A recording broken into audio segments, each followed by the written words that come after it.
Good morning. Welcome to the Money Matters for the week ending May 9th, 2025.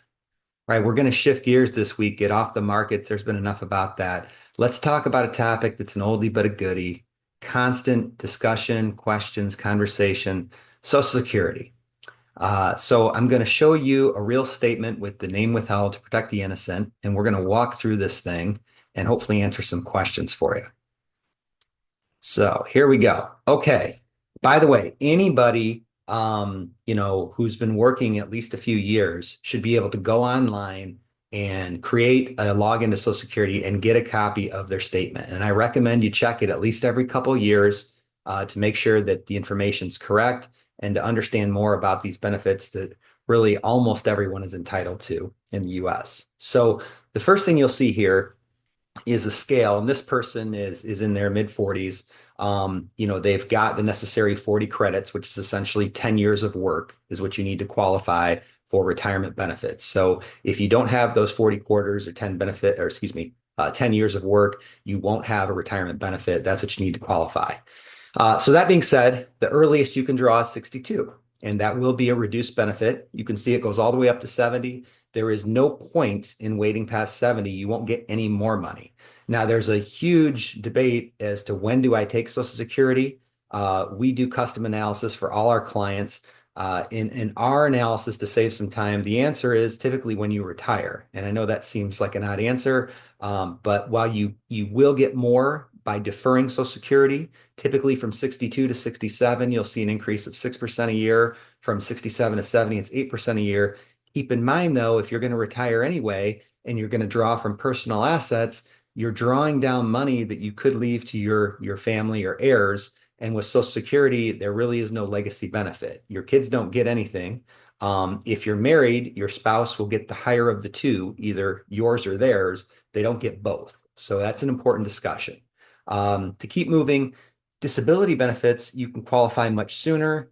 It is difficult to get, but that's something where if you do get sick or hurt and can't work, usually an attorney's involved. There's a benefit for there. Survivor benefits.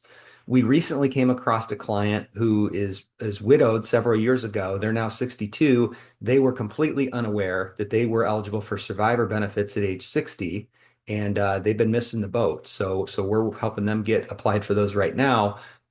If you have young children, the children are entitled to a benefit till their 18th birthday, and the spouse taking care of the children is entitled to a benefit as a spouse caring for a child up until they're 16. So terrible circumstances, but there's a benefit for that.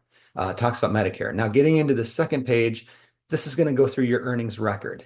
And this is really important because if you see information, you probably don't know what your earnings were, 15, 20 years ago. But if you see something that's off, you definitely want to reach out and contact Social Security because that will affect your benefit. It's also worth noting this particular person doesn't hit it, but the limit for Social Security last year was around 168, 170. So if you made three, four, $500,000 a year, it's not going to increase your Social Security benefit. Once you hit that 168, 170 limit, that's the most benefit you can get. To the right here, there are also, you can log in, you can get questions, you can run different analysis of what you're going to get. And then everybody's favorite down to the bottom, will Social Security be there for me? Let me find this little statement. There we go. So right now, if nothing is done, the trust fund can pay full till 2035. In 2035, it'll pay about 83%. Now, try not to get too generalized opinions here, but it is my belief that nobody wants to be the congressman, politician, etc., who ruins Social Security. So we've seen over the years numerous things to help this. We've seen them raise the retirement age for retirement age. We've seen them look at, people paying in more. Clearly, they're taxing Social Security benefits right now. There's all sorts of things. But as it stands right now, there is going to be a benefit, at least 83 cents on the dollar to pay out beyond 2035. So in closing, if you've not looked at your Social Security statement ever or in a few years, you're not getting benefits yet, I would encourage you to go online and look at it. As a reminder, this does not include spousal benefit. And so if you maybe didn't work, but your spouse did, you're also entitled to a spousal benefit when they retire. and that's not going to be something that is issued to you. You have to call Social Security to get that information. So with that, thanks for watching. Please refer your friends and colleagues who might have questions on their Social Security or other retirement benefits, and have a great day.